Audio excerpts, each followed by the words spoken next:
Bonjour tout le monde, bonjour tous ceux qui sont en présentiel. On est tellement contents que vous soyez ici. On veut dire bonjour aussi à ceux qui sont en ligne. On est tellement heureux parce que vous savez que c'est ici la journée que l'Éternel a faite. Et, euh, et vous savez que cette journée ne reviendra plus jamais, hein? Alors, on va être vraiment dans l'allégresse et dans la joie. Amen. Euh, je suis rendue à donner les consignes. Bon, les consignes, s'il y a un pépin, je pense que ça n'arrivera pas, là. Il y a une sortie ici, puis il y a une sortie là-bas. Parfait? Alors, moi, ce matin, je voulais seulement... OK, là, j'ai... OK. Là, ce matin, je voulais vous... j'ai eu une image. J'ai eu une image ce matin, en tout cas. Et je pensais beaucoup à la dette de notre péché. Et j'ai vu, c'est comme une image, c'est comme si on avait été, sans le vouloir, on avait tout été embarqué dans un bateau de destruction, sans le vouloir, et que le Seigneur était venu pour nous libérer. Ce bateau de destruction-là, il nous amenait vers la mort éternelle. On n'aurait pu être capable jamais de voir le ciel, de voir le soleil. Mais Jésus est venu et il a payé le prix.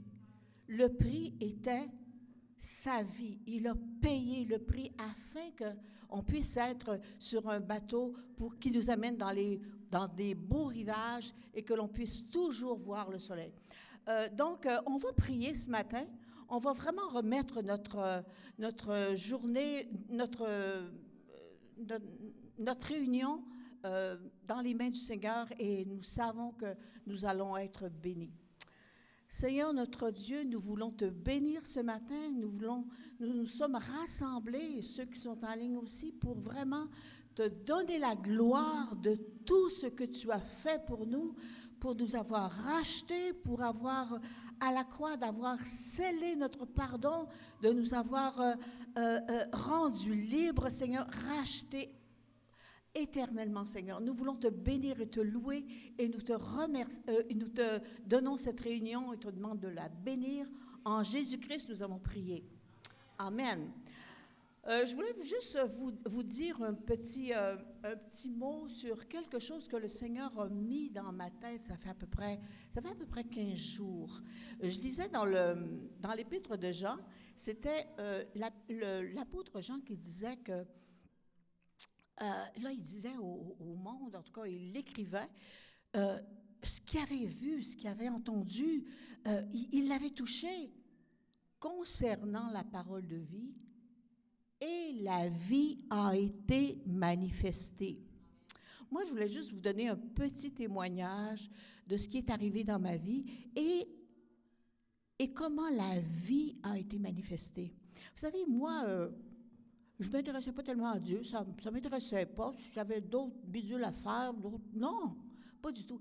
Mais un jour, c'est mon mari qui m'a invité. Lui, il avait été touché par le Seigneur, puis lui, il m'invitait, puis je disais tout le temps non. Mais un jour, j'ai dit oui. Et alors, je suis rentrée dans l'église, les gens chantaient, ils adoraient, le pasteur a prêché, il a prié.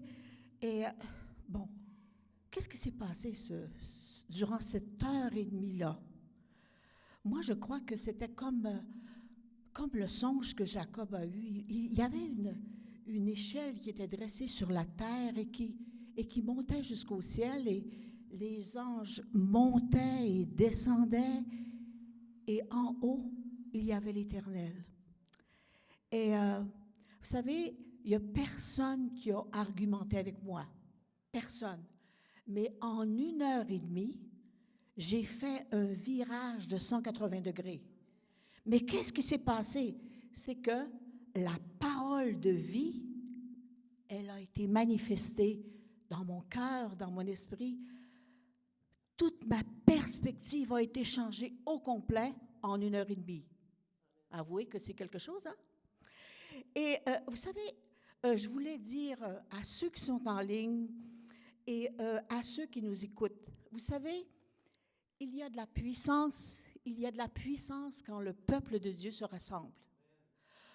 Il faut être conscient de la manière dont Dieu travaille. Dieu, souvent, accomplit son action lorsque le peuple se rassemble. Et Dieu siège, on sait, c'est marqué dans la parole, Dieu siège au milieu des louanges de son peuple. Et j'aimerais dire aussi à celui qui est malade, j'aimerais dire que de venir au milieu du peuple de Dieu. Vous savez, des fois on dit « Oh mon Dieu, cette personne-là, elle s'est trouvée au mauvais moment, au mauvais endroit, au mauvais moment. » Mais vous savez que quand on est ici, on se trouve au bon endroit, au bon moment, et on peut s'attendre à ce que la parole de vie soit manifestée. Alors, je veux seulement leur dire, restez pas seulement en ligne. Vous savez, l'homme en santé, il y a beaucoup de projets, mais l'homme malade, lui, il n'y en a qu'un seul. Le Seigneur travaille dans la louange, dans la parole de Dieu prêchée, et à la fin de la réunion, le pasteur et les anciens vont prier pour vous, si vous êtes malade. Ils vont prier que la vie soit manifestée dans les corps mortels. Nous, on le déclare, nous, on le croit, nous, on le confesse, la vie va être manifestée. Alors, la prière est faite. Je pense qu'on est rendu à la louange. Oh, j'aimerais que, vous savez, on va faire comme dans les affaires de hockey, là. Hey, ça crie, ça. On ne veut pas être religieux. On veut vraiment, Seigneur, sauter, on veut danser et on veut vraiment se réjouir dans la présence du Seigneur. Amen. On va faire un exercice. Tout le monde saute! Oh! Alléluia!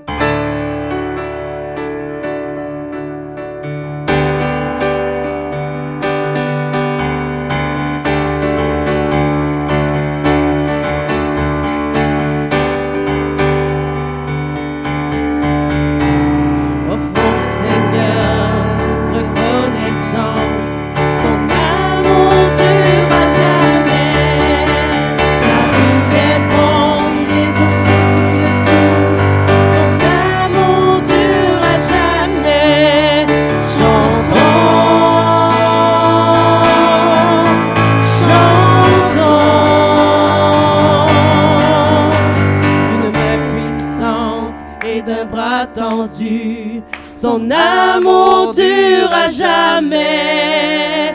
Il nous donne une vie nouvelle. Son amour dure à jamais. Chantons, chantons, chantons à notre Dieu.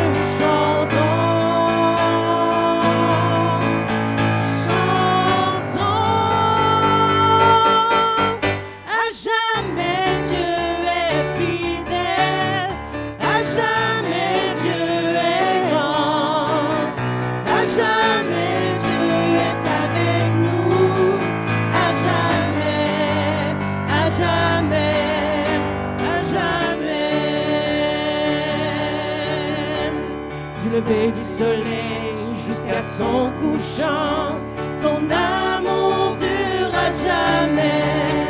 Par la grâce de Dieu, nous persévérons, son amour dure à jamais. Chantons, chantons, chantons, chantons à notre Dieu, chantons.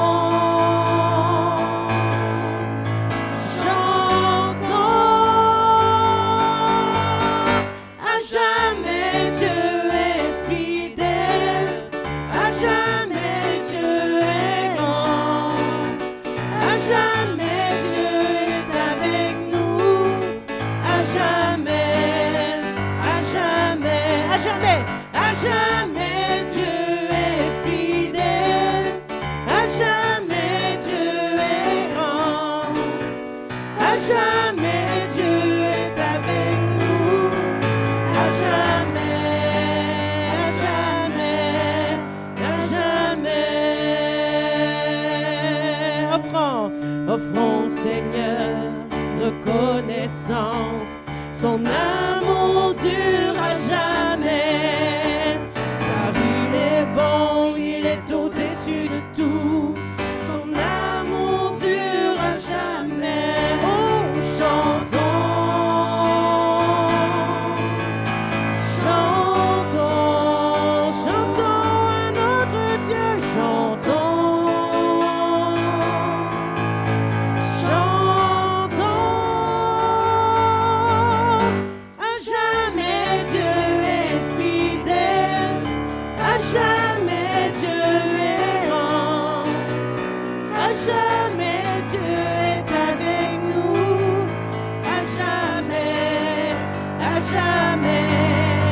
jamais Dieu est fidèle, à jamais Dieu est grand, à jamais Dieu est avec nous, à jamais, à jamais, à jamais Dieu est fidèle, à jamais Dieu est grand, à jamais Dieu est avec nous, à jamais, à jamais, à jamais. Alléluia. À jamais tu es fidèle, à jamais tu es grand, à jamais tu es fidèle, à jamais, à jamais Seigneur, à jamais Seigneur, à jamais Seigneur, à jamais tu es fidèle. Oh, alléluia, alléluia,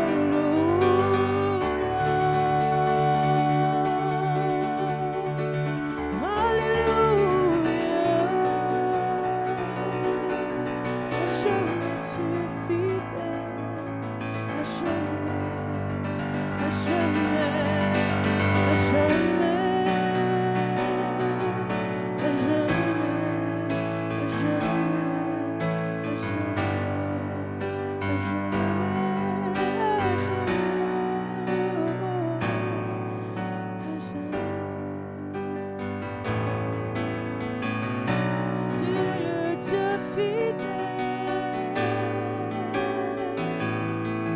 tu es le roi des rois,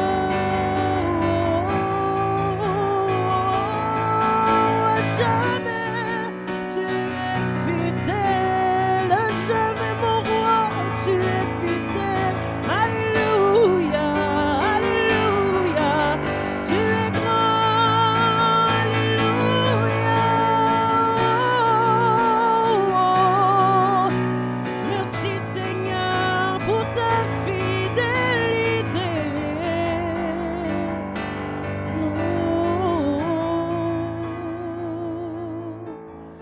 À jamais Dieu est fidèle, à jamais Dieu est grand, à jamais Dieu est avec nous, à jamais, oh à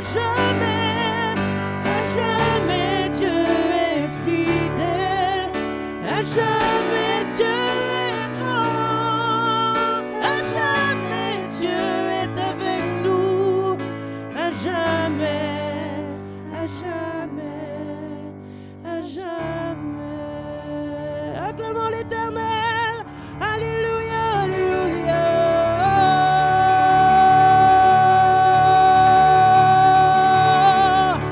Alléluia, alléluia.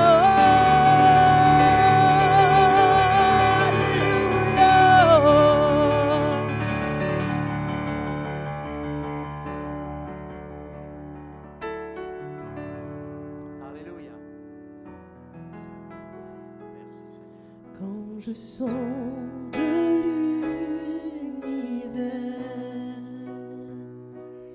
les astres que tu as créés,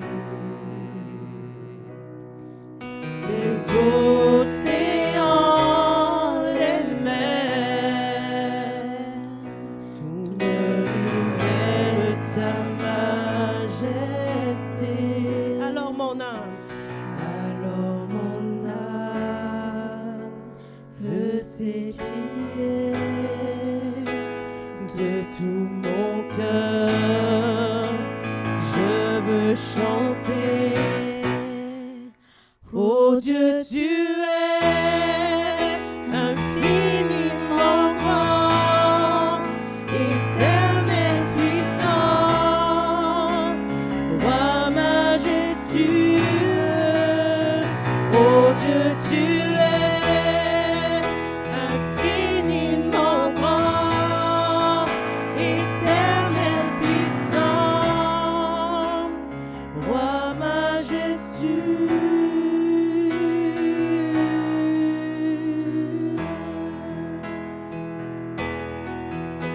quand je songe que tu m'as fait, que tu t'es révélé à moi, pour que moi que tout a créé,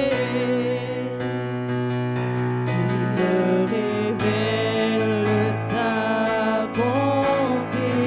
Alors mon cœur, alors mon âme veut s'écrier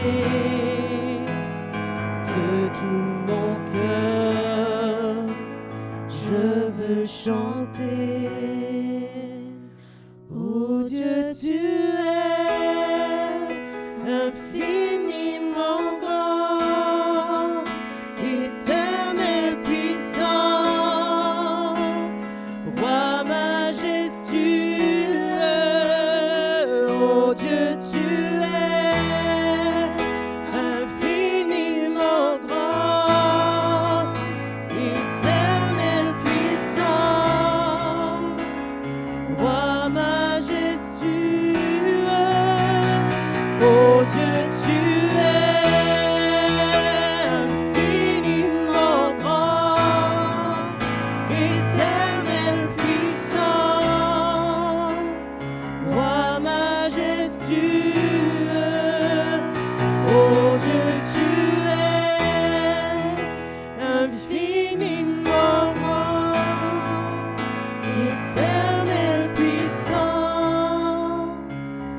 roi majestueux.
Oh Dieu, tu es infiniment grand, éternel puissant,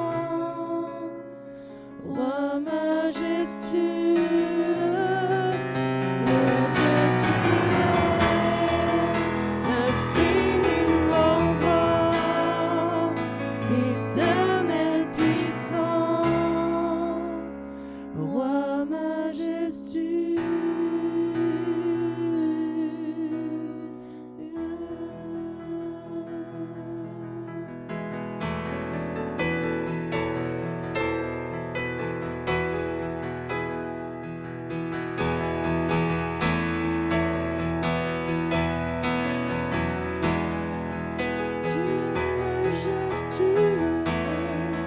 Tu es fidèle et bon, mon roi, alléluia,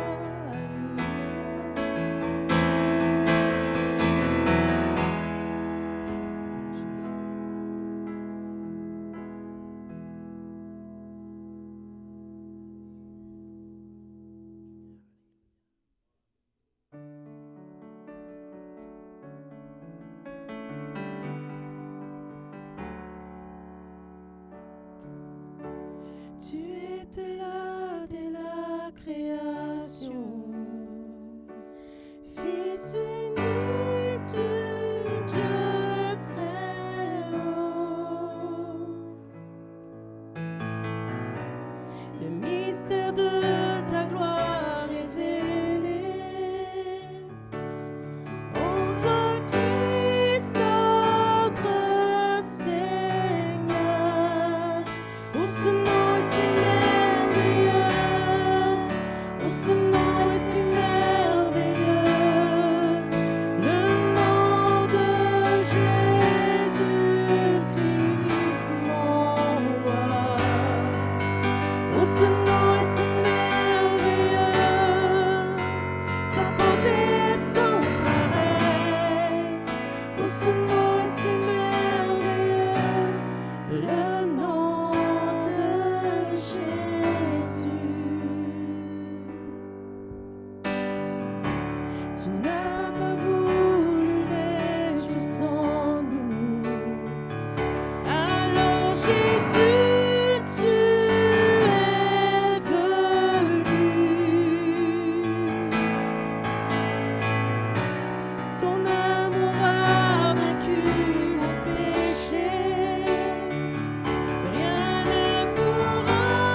Oh, ce nom est victorieux, le nom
Merci, Seigneur.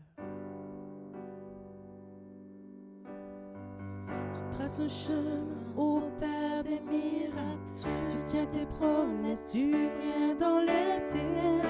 Mon Dieu, c'est ce que tu es. Tu traces un chemin. Tu traces un chemin au Père des miracles. Tu tiens tes promesses, lumière dans les ténèbres. Mon Dieu, c'est ce que tu es. Tu traces un chemin, oh, tu traces un chemin. Tu tiens tes promesses, lumière dans les ténèbres. Mon Dieu, c'est ce que tu es. C'est ce que tu es. Ce que tu es. C'est ce que tu es. C'est ce que tu es. C'est ce que tu es. Oh, c'est ce que tu es. C'est ce que tu es. C'est ce que tu es. C'est ce que tu es. Et quand je ne le vois pas, tu es là. Et quand je ne le sens pas, tu es là. Tu agiras encore. Tu agiras encore. Et quand je ne le vois pas, tu es là. Et quand je ne le sens pas, tu es là. Tu agiras encore. Tu agiras encore. Papa, tu es là. Et quand je ne le sens pas, tu es là. Tu agiras encore. Tu agiras encore. Et quand je ne le vois pas, tu es là. Et quand je ne le sens pas, tu es là. Tu agiras encore. Tu traces le chemin au Père des miracles. Tu tiens tes promesses, lumière dans les ténèbres. Mon Dieu, c'est ce que tu es.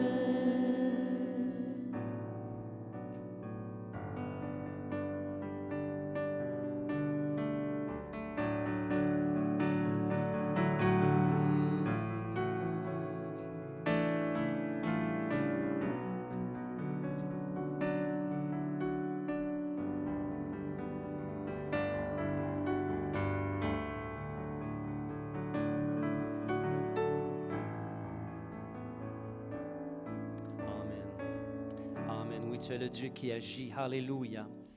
Nous nous préparons maintenant à prendre le repas du Seigneur. La parole de Dieu comporte un avertissement aimable qui consiste en se juger soi-même. C'est-à-dire, on doit discerner dans le pain le corps de Christ et discerner dans le vin son sang. Et c'est important de le faire afin de ne pas attirer contre soi-même un jugement ou une condamnation. Mais si tu as fait de Jésus ton Seigneur et ton Sauveur, si tu es en relation avec lui, si tes péchés ont été pardonnés grâce à son sacrifice à la croix, tu peux pleinement participer avec nous à la table du Seigneur. Alléluia. L'Évangile nous rapporte comme ceci le dernier repas que Jésus a pris avec ses disciples. Pendant qu'ils mangeaient, Jésus prit du pain et prononça la prière de bénédiction. Puis il le rompit et le donna aux disciples en disant « Prenez, mangez, ceci est mon corps. » Il prit ensuite une coupe et remercia Dieu. Puis il la leur donna en disant « Buvez-en tous, car ceci est mon sang, le sang de la nouvelle alliance qui est versé pour beaucoup pour le pardon des péchés. » Seigneur, nous te disons merci d'avoir obéi à cette grande mission que le Père t'a donnée, d'avoir pris une chair comme la nôtre, d'avoir subi toutes choses comme nous pouvons le subir, mais toi, tu as en plus été rejeté, Seigneur. On t'a méprisé. Tes frères ne t'ont pas reçu, toi qui étais la lumière des nations. Tu as accepté de monter sur cette croix, Seigneur, pour avoir tout souffert, tout supporté.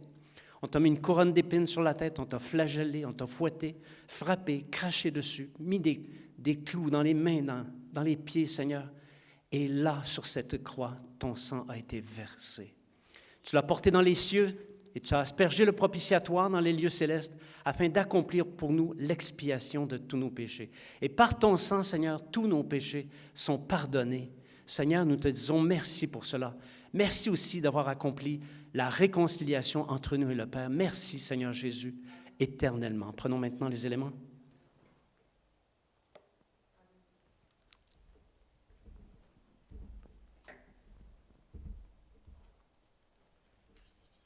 On peut reprendre le chant. Alléluia. Merci, Seigneur. Tu traces un chemin au Père des miracles. Tu tiens tes promesses, lumière dans les ténèbres, mon Dieu. C'est ce que tu es. Tu traces un chemin. Tu traces un chemin au Père des miracles. Tu tiens tes promesses, lumière dans les ténèbres, mon Dieu. C'est ce que tu es. Et quand je ne le vois pas, et quand je ne le vois pas, tu es là. Et quand je ne le sens pas, tu es là. Tu agiras encore. Tu agiras encore.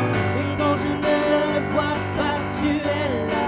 Et quand je ne le sens pas, tu es là.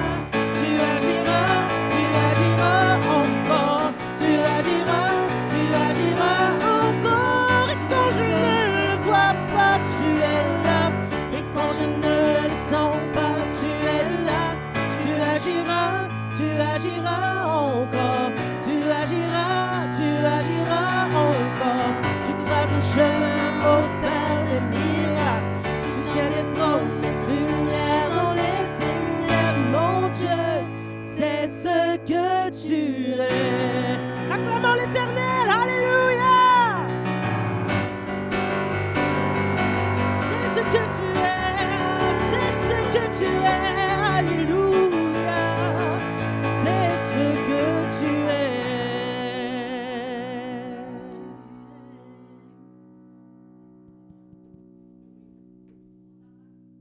Oh, vous m'entendez? Oh, OK. Ah, Seigneur, merci Seigneur, pour le beau temps de louange. Nous avons vu la présence de Dieu au milieu de nous et nous sommes tellement contents. Seigneur, on veut te remercier de tout notre cœur. Maintenant, on est rendu aux anniversaires. Alors, c'est l'anniversaire aujourd'hui de Marie-Lou, la fille de Martine et de Patrice. Alors, on lui dit bonne fête. Et Père, nous te demandons qu'elle grandisse en sagesse et en grâce devant Dieu et devant les hommes. Alors, dire les actions de grâce, mais bon, j'en ai pas dans le moment, mais en fait, on a beaucoup d'actions de grâce. Hein? On remercie le Seigneur pour les jeunes EVR et tous les ministères qui sont dans l'Église EVR. On est tellement bénis. Dire les requêtes, les femmes de foi, maintenant, la prochaine rencontre des femmes de foi, vous savez que les femmes de foi, c'est comme des lionnes, hein? Des lionnes qui amènent les requêtes de prière, l'Église devant le Seigneur. Et vraiment, c'est vraiment puissant, hein? C'est comme le peuple de Dieu qui se rassemble dimanche. Hey, c'est puissant, ça. Et c'est ça, les femmes de foi, c'est le 18 février maintenant, chez Louise. Alors, maintenant, c'est la réunion du mardi soir. C'est vraiment béni. Moi, j'ai l'impression que c'est tout, chacun de nous, c'est comme un parfum différent et c'est comme la composition de l'art du parfumeur. C'est vraiment béni. On ressent une onction à chaque fois qu'on y va. Alors, on vous invite à venir. La réunion de Zoom avec Eddie, parfois Eddie nous en parle et c'est vraiment béni aussi. Alors, on est rendu à dire que tu nous as manqué, mais avant ça, je voulais seulement vous citer une phrase que C.S. Lewis, j'ai oublié, pour les dîmes. OK, alors André va passer les dîmes. Durant que je vais vous citer une phrase de C.S. Lewis, qui est un chrétien, un auteur chrétien, et il disait « Il n'existe pas de personne ordinaire. Vous n'avez jamais parlé à un simple mortel.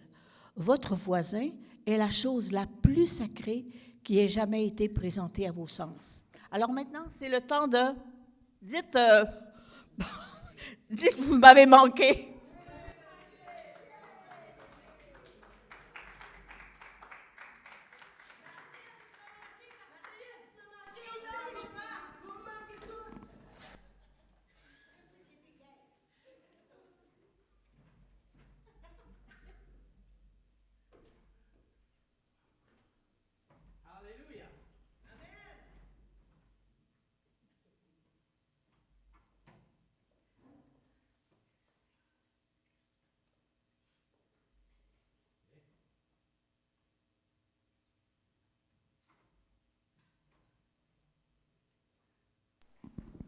Vous m'avez manqué, moi aussi.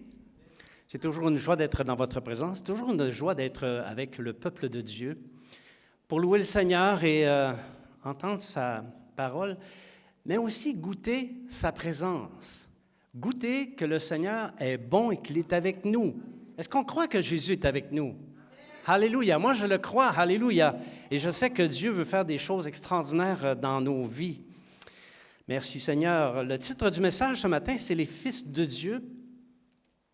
Un titre assez banal. J'aurais pu aussi l'appeler « La révélation des fils de Dieu ». Mais j'ai coupé court. C'était plus rapide à écrire comme ça.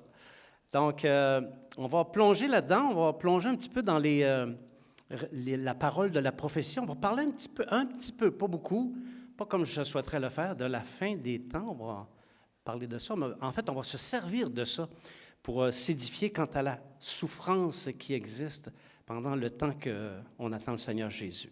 Mais juste avant qu'on plonge dans ce message, je vous invite à me joindre dans la prière. Seigneur, nous te rendons grâce du privilège immense que nous avons d'être ici. Seigneur, merci de nous avoir sauvés, merci de nous avoir réunis comme Église. On est vraiment bénis, Seigneur. Aujourd'hui, on te demande d'ouvrir nos cœurs afin que ton esprit puisse inscrire sur les tablettes de nos cœurs cette sainte parole et que cette parole ne soit pas stérile en nos cœurs, mais qu'elle produise du fruit pour l'éternité. Nous le demandons au nom de Jésus. Amen. Alléluia. Quand Dieu a créé le ciel et la terre, je m'excuse.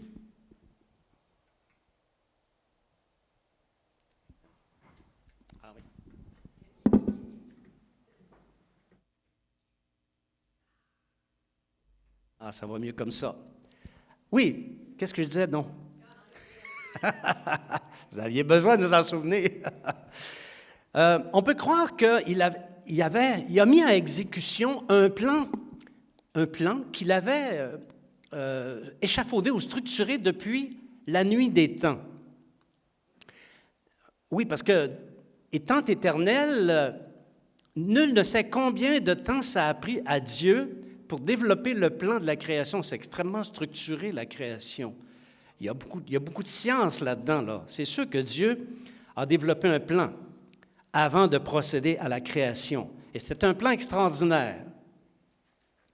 Alors, en dépit de ce que les différentes et savantes théories disent, avancent quant au commencement, ce qu'on sait, nous, les croyants, c'est que ce plan, Dieu l'a mis à exécution en 7 jours. 6 jours pour créer et 1 journée pour se reposer. Et ceci étant, dans le fameux plan qu'il a exécuté, certainement Dieu avait imaginé une destinée fabuleuse pour le summum de sa création, c'est-à-dire l'homme et la femme. Je ne veux pas faire de différence de genre ce matin, là, mais certainement il y avait un plan fabuleux pour l'homme et la femme. On peut penser et croire qu'il avait imaginé une relation d'amour et de fidélité intime avec l'homme, une relation père-fils qui durerait éternellement, où lui serait avec son fils et le fils serait avec le père. On peut imaginer un Adam et une Ève qui se multiplient et remplissent la terre de fils et de filles, tous autant adorables les uns que les autres, les unes que les autres, s'aimant plus que tout au monde, les uns les autres. Une belle création que Dieu avait planifiée. Pas de guerre, pas de maladie, pas d'infirmité, la nature prodiguant des fruits guérisseurs, tous parlant la même langue, pas de différends, pas de chicane, pas de querelle, pas de conflit, pas de racisme, pas de méchants, pas d'offense, pas de litige, pas de meurtre et même pas de mort. Peut-on croire que c'était là le plan original de Dieu? La réponse est oui.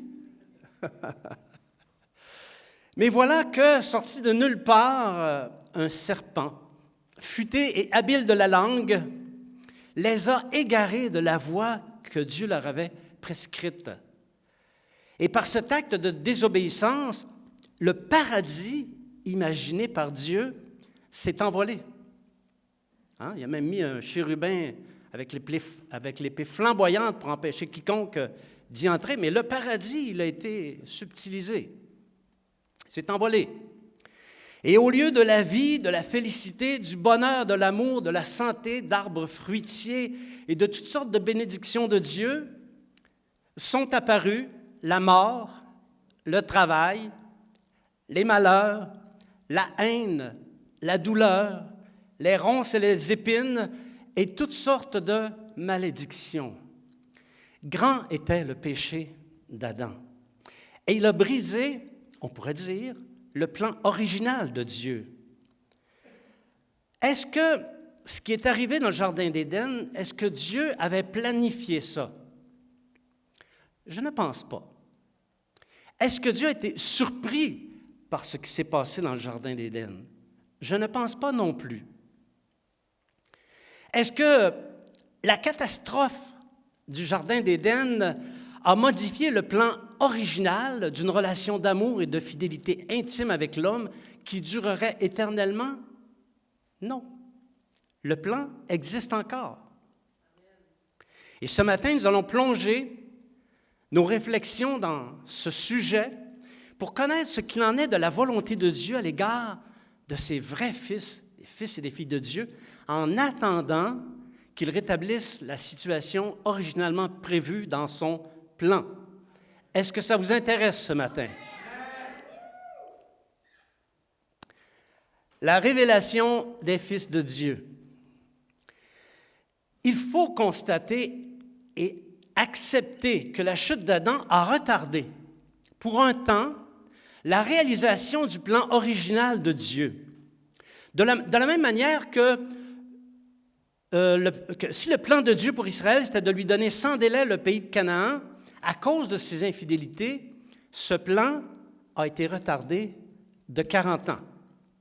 Et parfois, Dieu veut nous donner une grande bénédiction, mais à cause de notre infidélité ou de notre désobéissance, ce plan de nous accorder une grande bénédiction est retardé pour un temps. C'est une vérité percutante, ça. C'est surtout très, très vrai, hein? C'est une vraie vérité. Dans le cas du monde, et pour vrai dire, le plan a été retardé de 7 ans. On va rentrer dans l'aspect un peu technique, là, OK? Les connaisseurs de la Bible, j'ose espérer que vous allez me suivre, puis les autres aussi d'ailleurs, et vous aussi à la maison. Alors, selon les prophéties qu'on voit dans la Bible, c'est à l'aube du 7e millénaire que Jésus reprendra le monde. Il va reprendre les rênes du monde. Et quand ça va arriver, ça sera l'avènement des fils de Dieu. Moi, j'ai hâte à ça. Vous? Le 7e millénaire. Sur le 7e millénaire, on va aller voir une prophétie, une vieille prophétie qui se trouve dans la Bible, dans le livre d'Osée. Osez, tournez vos Bibles au chapitre 6, versets 1 à 3. Venez, retournons à l'Éternel, car il a déchiré, mais il nous guérira. Il a frappé, mais il bandera nos plaies. Il nous rendra la vie dans 2 jours. Le 3e jour, il nous relèvera et nous vivrons devant lui. Connaissons, cherchons à connaître l'Éternel. Sa venue est aussi certaine que celle de l'aurore. Il viendra pour nous comme la pluie du printemps qui arrose la terre. C'est certain que Jésus va revenir. Ce texte prophétise le temps où Jésus a été parmi les morts et sa résurrection le 3e jour. Résurrection qui donne la vie à ceux et celles qui croient, qui deviennent, à cause de son sacrifice et de sa résurrection, des fils de Dieu et des filles de Dieu. Mais ce texte-là parle aussi de jours millénaires qui précéderont sa venue pour établir ou rétablir le règne des fils de Dieu. C'est un phénomène qui est courant dans la Bible. Hein? Une prophétie peut avoir 2 portées temporelles. C'est très, très fréquent. J'ai décrit ça dans un livre fort intéressant qui s'appelle « L'impie démasqué ou l'identité biblique de l'Antéchrist ». Alors, si vous n'avez pas le livre, vous pouvez l'acheter. Vous allez voir, dedans, on traite du phénomène qui s'appelle la superposition prophétique. C'est qu'un texte a 2 portées temporelles dans le temps. Alors, lui, il y avait probablement 2 portées temporelles aussi. La première étant la première venue de Jésus et la deuxième portée temporelle, le grand retour à la fin des temps. Alors, ça parle, donc, cette prophétie nous parle aussi de jours millénaires qui vont précéder la venue de Jésus. Et à ce moment-là, il va établir le règne des fils de Dieu. Donc, sans entrer dans les détails de la précision des calendriers prophétiques, on sait que Jésus va revenir à l'aube du 3e millénaire, de sa première venue. On sait ça. Est-ce que vous le saviez? Oui? Bien, si vous ne le saviez pas, aujourd'hui, vous le savez. Et à cet effet, Jésus lui-même, et ça c'est surprenant, il a réitéré la prophétie d'Osée dans un contexte absolument hors jeu, on peut dire. À un moment donné, les Juifs ont approché Jésus et les Juifs ont dit « Sauve-toi, va-t'en parce que Hérode veut te tuer. » Bien, je ne sais pas, mais si j'entends parler que le roi veut me tuer, je vais prendre la poudre d'escampette, je vais m'en aller, je ne veux pas mourir tout de suite. Or, Jésus répond, et la réponse de Jésus n'a aucun rapport avec la menace qu'il vient d'entendre. On peut voir ça dans Luc chapitre 13, verset 32. Il leur répondit, « Allez et dites à ce renard, voici, je chasse les démons et je fais des guérisons aujourd'hui et demain, et le 3e jour, j'aurai fini. » C'est une réponse prophétique. Jésus reprend la prophétie d'Osée. Alors, probablement que Jésus ici voulait signifier du temps que devait durer sa mort et sa résurrection, 3 jours, comme la prophétie d'Osée, mais surtout, il parle du temps nécessaire pour bâtir son Église avant qu'il ne revienne. Il signifie qu'il doit travailler à faire les œuvres de Dieu pendant 2 jours millénaires complets, et ce n'est qu'au 3e jour millénaire qu'il aura fini. Avec une telle annonce prophétique venant de la bouche de Jésus, on ne peut douter que Jésus reviendra dans les prochaines décennies. Et là, je suis très prudent, OK? Alors, ces indications nous renseignent sur la fin du temps nécessaire à Dieu pour rétablir le plan original, et on s'aperçoit qu'il y a une relation avec les jours de la création. Depuis la création jusqu'à Jésus, il y a quelques 4000 ans, donc 4 jours millénaires. De la naissance de Jésus jusqu'à son 2e retour, il y a quelques 2000 ans, ce qui donne 6000 ans, 6 jours millénaires. Et après, au 7e jour millénaire, Jésus aura terminé, et ce sera le temps de repos, le fameux temps du millénium. Alors, ce point explique en partie pourquoi tous les chrétiens disent que la fin du monde est sur le point d'arriver. Il y en a qui sont plus pressés que d'autres. Moi, je figure parmi ceux qui sont moins pressés un peu. Peut-être parce que je connais plus les prophéties. Il me semble qu'il reste encore quelques décennies, encore avant que Jésus ne revienne. Mais chose certaine, on s'approche de la fin. Est-ce que vous m'avez bien saisi jusque-là? Ça vous bénit? Ben, moi, ça m'a béni. Le règne des fils de Dieu. Ce règne va arriver, ça ne fait aucun doute, mais il doit au préalable être préparé. Et le temps de préparation fait partie des 6 jours millénaires dont on a parlé tout à l'heure, qui est le temps nécessaire à Dieu pour réparer le plan original et préparer la venue du plan original. Par la vertu du sang de Jésus, aujourd'hui et demain, des hommes et des femmes de toute nation sont rachetés pour en faire des fils et des filles de Dieu, et il aura terminé au 3e jour. C'est ça que Jésus y fait. C'est ça qu'il a dit. Aujourd'hui et demain, j'ai du travail à faire. Le 3e jour, j'aurai terminé. C'est donc le temps où Jésus bâtit son Église.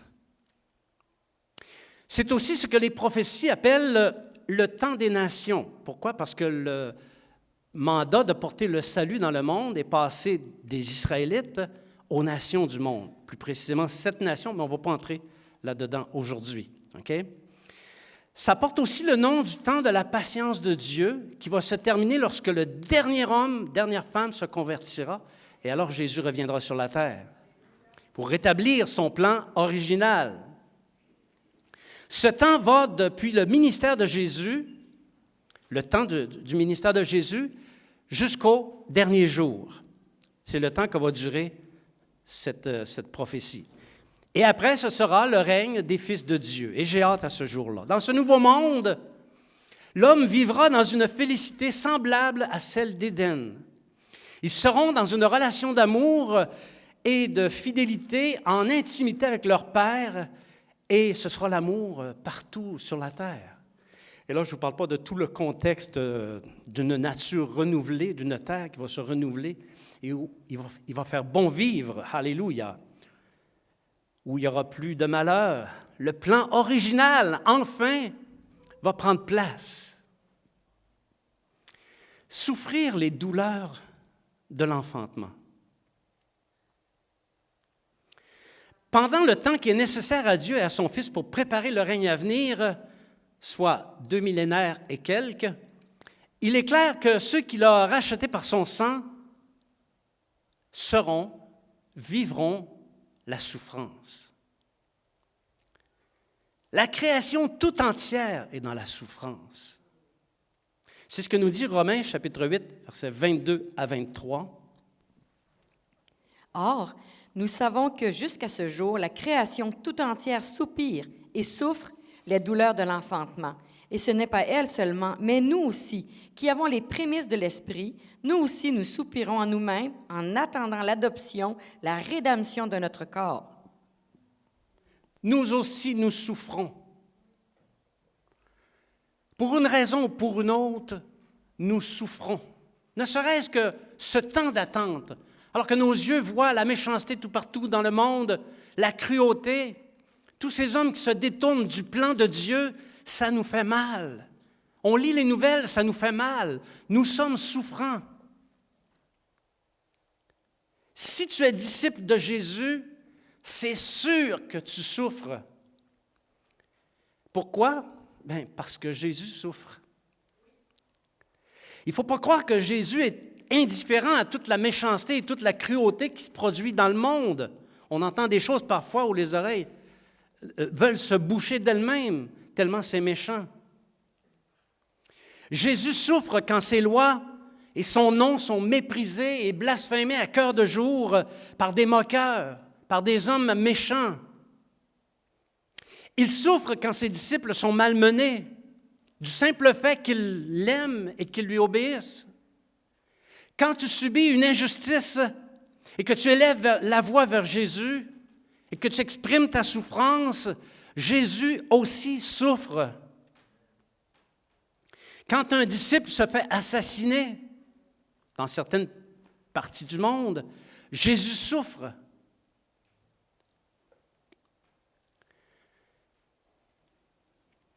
Quand un disciple pleure, Jésus pleure. Quiconque s'en prend à un disciple de Jésus, non seulement fait souffrir le disciple de Jésus, mais il fait aussi souffrir Jésus. Saül de Tarse, se rendait à Damas dans une intention très particulière, celle de persécuter les disciples de Jésus, puis les mettre en prison ou même les faire mourir. jusqu'à ce que Jésus le croise sur le chemin de Damas. Et voici ce que Jésus lui a dit dans Actes chapitre 9, versets 4 à 5. « Saul, Saul, pourquoi me persécutes-tu? » Il répondit, « Qui es-tu, Seigneur? » Et le Seigneur dit, « Je suis Jésus que tu persécutes. » Quiconque persécute un chrétien, un disciple, persécute Jésus. Quand un disciple souffre, Jésus souffre. Jésus compatit à ta souffrance, quelle qu'elle soit. Alléluia. Il y a un nombre incalculable de cas rapportés où Jésus est intervenu auprès des persécuteurs pour les arrêter ou leur dire que c'est à lui-même qu'il s'en prenait. Et ça, dans plusieurs cas, mis fin aux agressions. La création tout entière souffre des destructions que lui font subir les hommes insatiables de richesse. Souvent, la création, dans sa souffrance, réagit violemment. Des ouragans, des tornades, des feux dévorants qui dévorent des villes entières, des pans de pays entiers. Il y a quelques années, j'avais été à Vancouver et c'était étonnant de voir les superficies de forêts calcinées. L'an passé, on y a goûté au feu. Il y a eu des tsunamis. Combien de réactions violentes la création n'a-t-elle pas? La Bible enseigne, et c'est très biblique là, elle enseigne qu'un pays peut vomir ses habitants quand ceux-ci mettent le comble à leur méchanceté. Et il y a des exemples. Le déluge est un exemple. Sodome et Gomorrhe. Un qui est plus près de nous, Pompéi. Est-ce que je l'ai bien dit? Oui, Pompéi, oui. Les excavations faites à Pompéi montrent que le peuple était sexuellement perverti. On a retrouvé un nombre impressionnant de représentations phalliques et sexuelles. Si vous ne connaissez pas le mot, je vous l'expliquerai à la fin. Okay? Sur des murs, sur les linteaux des portes, dans les maisons, dans des mosaïques, et ceci bien avant l'invention d'Internet. Le pays les a vomis. Ils se sont fait cracher dessus par un volcan. Or, de nos jours, les hommes, pour se donner bonne figure, et surtout pour s'enrichir avec l'argent des payeurs de taxes, des pauvres petits payeurs de taxes comme vous et moi, ils disent, c'est à cause des gaz à effet de serre, mon œil. C'est à cause de la méchanceté des habitants. La création souffre. Elle a vomi des pays, des peuples, et elle en vomira encore. Ce n'est pas terminé. Bien-aimés, il faut comprendre et accepter la souffrance, parce qu'elle a le prix de la gloire du règne à venir. Et nous participons aux souffrances de Jésus, et ça, c'est glorieux. Alléluia. Vous êtes toujours avec moi? La révélation des fils de Dieu dans le règne à venir, c'est une réalité qui est extrêmement importante, qu'on doit comprendre, et elle devrait mobiliser toute notre attention. On devrait être mobilisé par le règne à venir, par la révélation des fils de Dieu. La première considération, ou encore la première priorité. On en a parlé à de nombreuses reprises et on va le répéter. C'est bon de répéter. Souvent, on est comme des enfants. On entend une chose, on oublie. Et là, on se le fait répéter. Ah oui, c'est vrai, je l'avais déjà entendu. Et souvent, il faut l'entendre souvent avant qu'on comprenne pour de bon. Mais le règne à venir n'est pas pour n'importe qui. C'est un héritage glorieux d'une grande valeur, un héritage inouï, et Dieu va l'accorder, le donner à ceux qui deviendront comme lui. J'entends quelqu'un qui dit « J'ai du pain sur la planche ». J'approuve. J'approuve. Ce n'est pas les méchants, ceux qui brisent les lois de Dieu volontairement et qui transgressent ses commandements, qui recevront le règne à venir. Ce ne sont pas ceux non plus qui se donnent pour quelqu'un d'autre. « Oh, moi, Jésus, moi. » Non! Le règne à venir qui rétablira le plan original de Dieu n'est même pas pour tous ceux qui ont le nom de Dieu dans la bouche. Parce que tu peux avoir le nom de Dieu dans la bouche et être extrêmement éloigné de lui dans ton cœur. Ce n'est pas parce que tu as le nom de Dieu dans ta bouche que tu vas hériter du règne à venir. L'héritage du règne à venir, qui est pour très bientôt, n'est réservé qu'à ceux qui font les volontés du Père et qui tendent, il faudra dire amen au deuxième bout aussi, et qui tendent à devenir parfaits comme leur Père. Merci. Et c'est pour ça que Jésus a dit, cherchez premièrement le royaume et la justice de Dieu. Si tu es un disciple de Jésus, ta toute première priorité, ça devrait être ça. Cherchez premièrement le royaume et la justice de Dieu. Si dans tes priorités ou dans tes considérations personnelles, tu es ailleurs, tout en te disant disciple, bien, ça peut arriver que tu passes à côté. Je m'excuse de parler comme ça. Ça peut arriver que tu risques de manquer le but. Parce que le règne à venir n'est pas pour les pleutres, n'est pas pour les faiblards, n'est pas pour les mamères, n'est pas pour les plaignards. Il est pour ceux qui font les volontés de Dieu et qui tendent à devenir comme leur Père.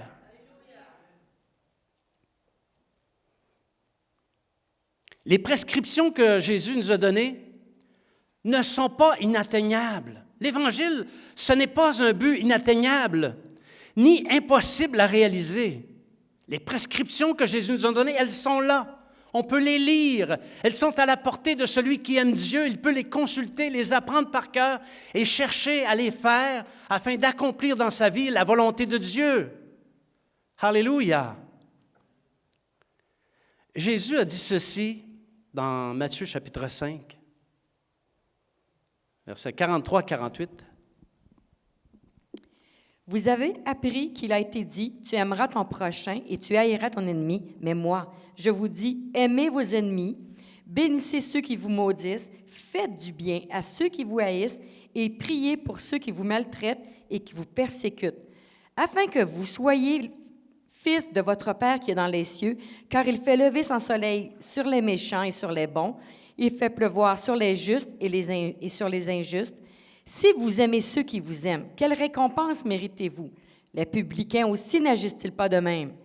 Et si vous saluez seulement vos frères, que faites-vous d'extraordinaire? Les païens aussi n'agissent-ils pas de même? Soyez donc parfaits comme votre Père céleste est parfait. Voilà. Ici, ça se trouve dans les Béatitudes. Jésus avait donné toute une série de magnifiques prescriptions avant de donner celle-là. Et ce n'est pas la dernière. Il y a d'autres prescriptions après dans d'autres béatitudes, si on veut les appeler comme ça. Mais ici, celle-ci, elle est cruciale parce qu'elle nous dit d'aimer ceux qui nous font du mal, d'aimer ceux qui nous maltraitent, d'aimer nos ennemis, d'aimer ceux qui nous mettent des bâtons dans les roues juste pour le fun. Il nous dit de les aimer, et non seulement les aimer, mais de prier pour eux. Et en faisant ça, on va devenir parfait comme le Père. Parce que c'est ça que le Père veut. Quand un disciple est suffisamment mort à lui-même pour agir exactement selon ce que dit ce passage, c'est sûr qu'il va avoir aucune difficulté à s'approprier tout le reste. Si tu aimes ton ennemi, si tu aimes tes ennemis, puis que tu pries pour eux, tu n'es pas loin de la perfection.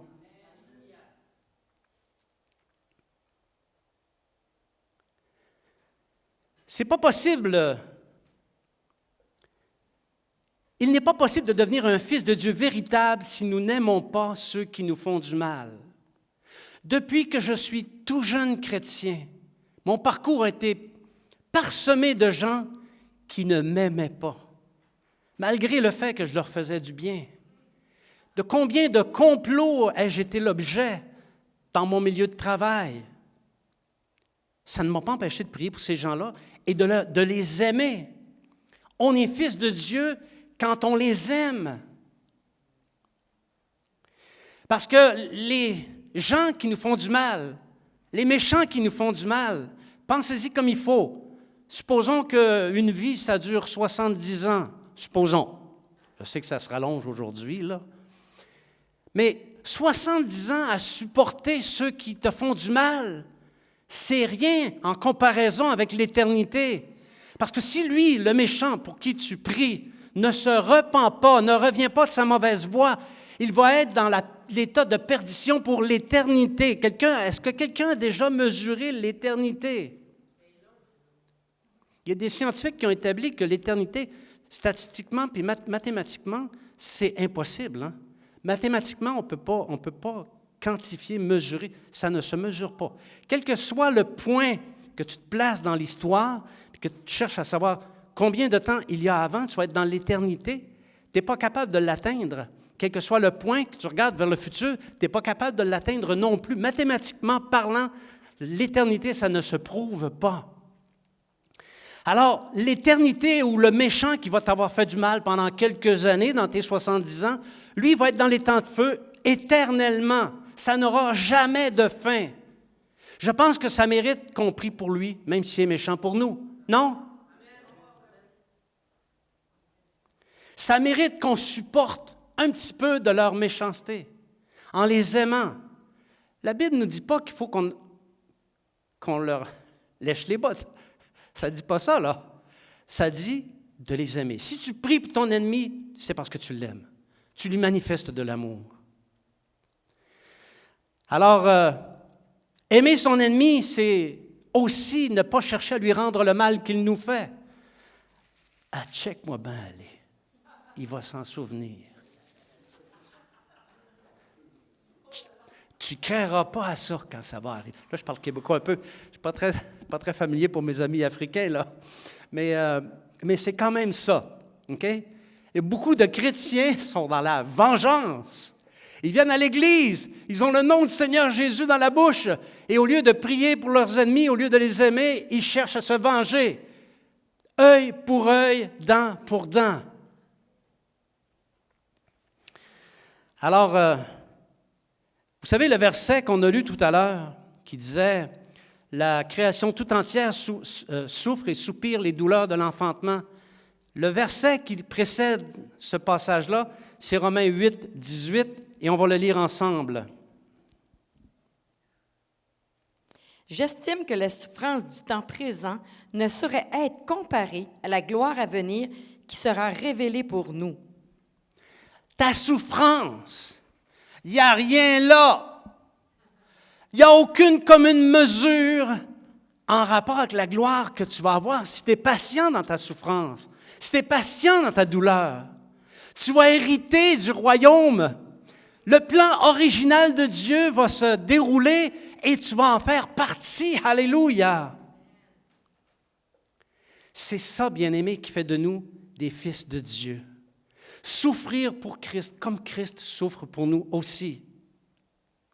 Souffrir pour le royaume en persévérant à faire le bien, quoi qu'il en coûte, voilà la volonté de Dieu. Voilà ce qu'il veut qu'on fasse en attendant que le temps de réparation soit terminé. Amen! J'invite les musiciens, je suis arrivé à la conclusion. Bien-aimés, les messages que l'Esprit inspire, comme celui de ce matin, sont nécessaires pour ne pas tomber dans le piège d'un évangile facile. Vous savez qu'aujourd'hui, il y a bien des endroits dans le monde où on prêche l'Évangile, mais un Évangile facile. Les beaux morceaux que dans l'Évangile, les belles pièces, mais on ne parle pas du reste. Et ça fait en sorte qu'il y a beaucoup de chrétiens dont la vie est bourrée de compromis. Les églises modernes, en tout cas, il y a bien des hommes de Dieu qui le prêchent, sont remplies de chrétiens qui ne saisissent pas le vrai sens du royaume de Dieu. Puisqu'ils s'imaginent que celui-ci doit fonctionner selon leurs moyens. Je m'excuse. Bon, OK. J'ai des apparitions. Je vous assure que ce n'est pas les apparitions du Seigneur. Alors, on ne peut pas fonctionner dans le royaume de Dieu selon nos conceptions propres. Beaucoup de chrétiens le font, ils passent à côté de l'essentiel, souvent en entraînant d'autres disciples avec eux. C'est rare qu'on parte tout seul. Souvent, on a de l'influence sur des gens et notre compromission va entraîner d'autres chrétiens. À ces chrétiens, ce n'est pas sûr qu'ils recevront l'héritage d'un règne où Dieu, rempli d'amour, va entrer en relation intime et dans une fidélité réciproque lorsqu'il aura réparé le monde. Mais d'ici à ce que ça se produise, nous, faisons-le. Faisons ce que le Seigneur nous demande. Pratiquons l'Évangile avec zèle jusqu'à la fin, jusqu'à ce que ton cœur cesse de battre. Quand ton cœur aura cessé de battre, tu pourras te reposer. Ton temps sera fini. Aimons nos ennemis et ceux qui nous font du mal. Prions pour eux et alors nous hériterons du royaume de Dieu et nous entrerons dans la gloire des fils de Dieu. Amen. Je vous invite à vous lever. Tu étais là dès la création, Fils unique, tu étais très haut. Les mystères de ta gloire révélés en toi, Christ, notre Seigneur. Oh, ce nom est si merveilleux, oh, ce nom est si merveilleux, le nom de Jésus-Christ, mon roi. Oh, ce nom est si merveilleux, sa beauté est sans pareil.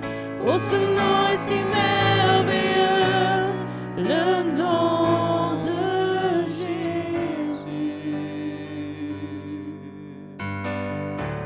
Tu n'as pas voulu les cieux sans nous. Alors Jésus, tu es venu. Ton amour a vaincu mon péché. Rien ne peut nous séparer. Oh, ce nom est si glorieux. Oh, ce nom est si glorieux. Le nom de Jésus-Christ, mon roi. Oh, ce nom est si glorieux, sa beauté est sans pareil. Oh, ce nom est si glorieux, le nom de Jésus.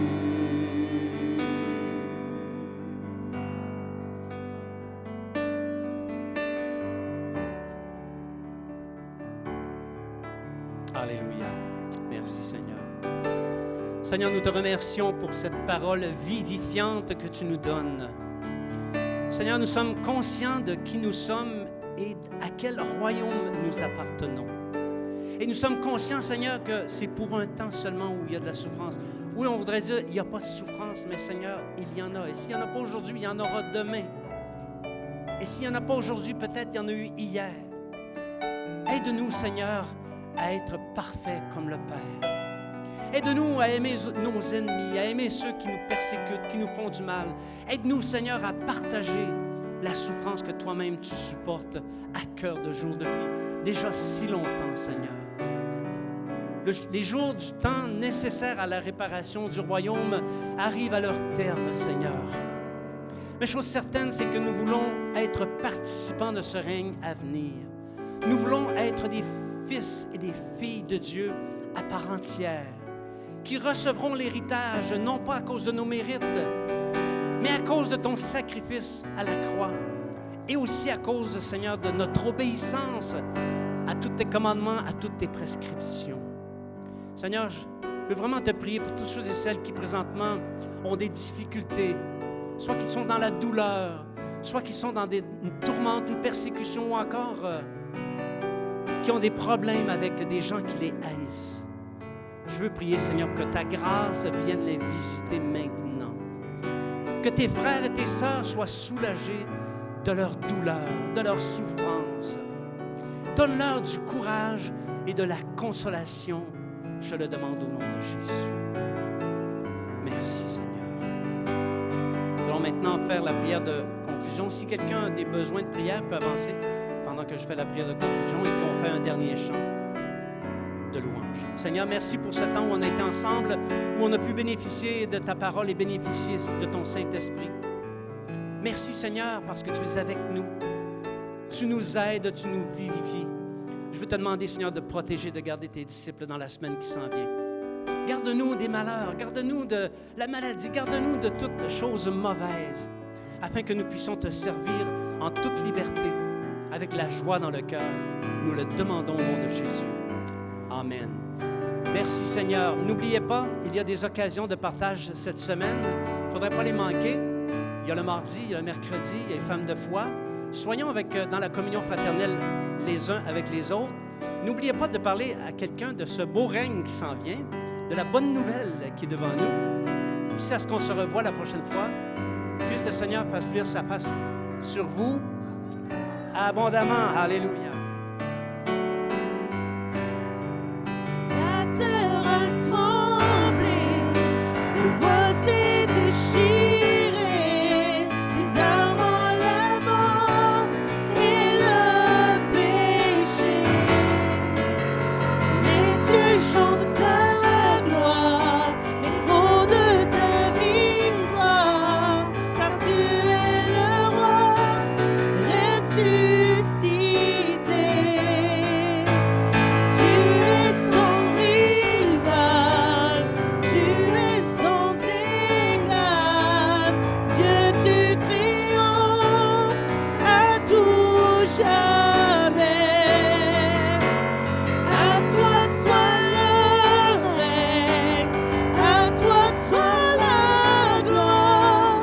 Ton nom surpasse tout autre nom. Oh, ce nom est victorieux. Oh, ce nom est victorieux. Le nom de Jésus-Christ, mon roi. Oh, ce nom est victorieux. Sa puissance est sans pareil. Oh, ce nom est victorieux. Le nom de Jésus. Oh, ce nom est victorieux. Le nom de Jésus. Oh, ce nom est victorieux. Le nom de Jésus.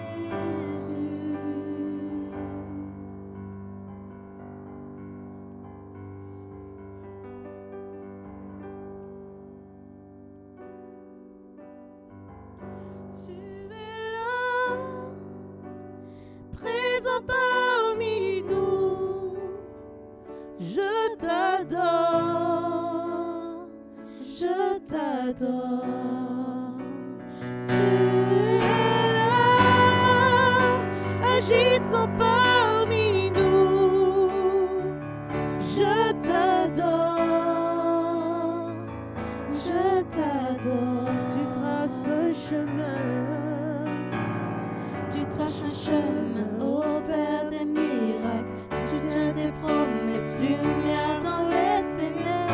Mon Dieu, c'est ce que tu es. Tu traces un chemin, tu traces un chemin au Père des miracles. Tu tiens tes promesses, lumière dans les ténèbres. Mon Dieu, c'est ce que tu es. Tu es là, transformant nos cœurs. Je t'adore, je t'adore. Tu es là, guérissant nos cœurs. Je t'adore, je t'adore.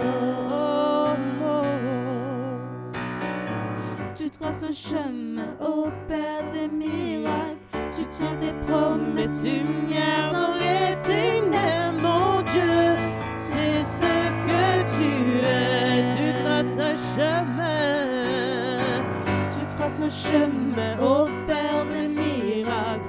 Tu tiens tes promesses, lumière dans les ténèbres, mon Dieu, c'est ce que tu es.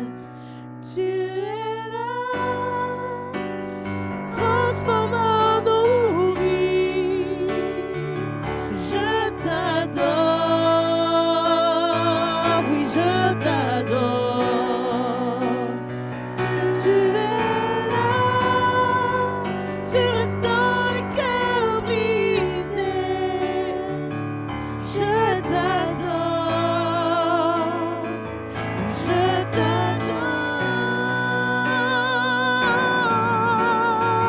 Tu traces un chemin au Père des miracles.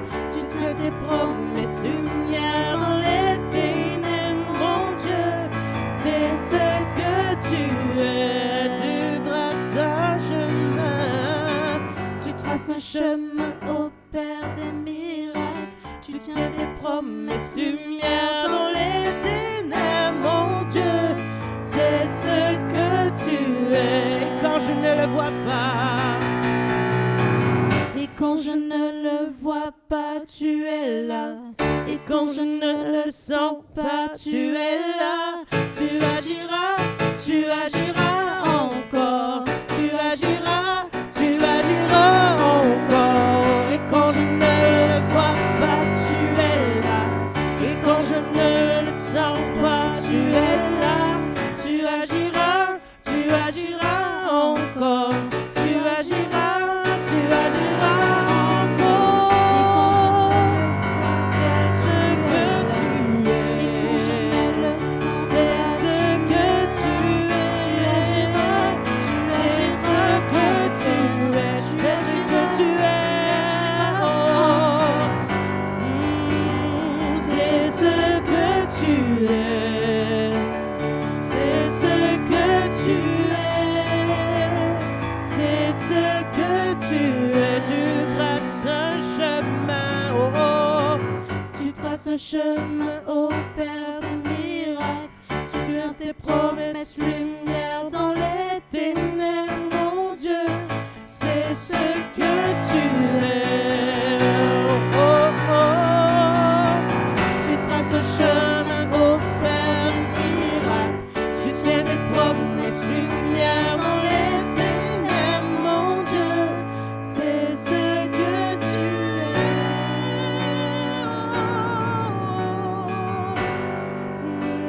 C'est ce que tu es. Alléluia! Alléluia! Alléluia! Alléluia!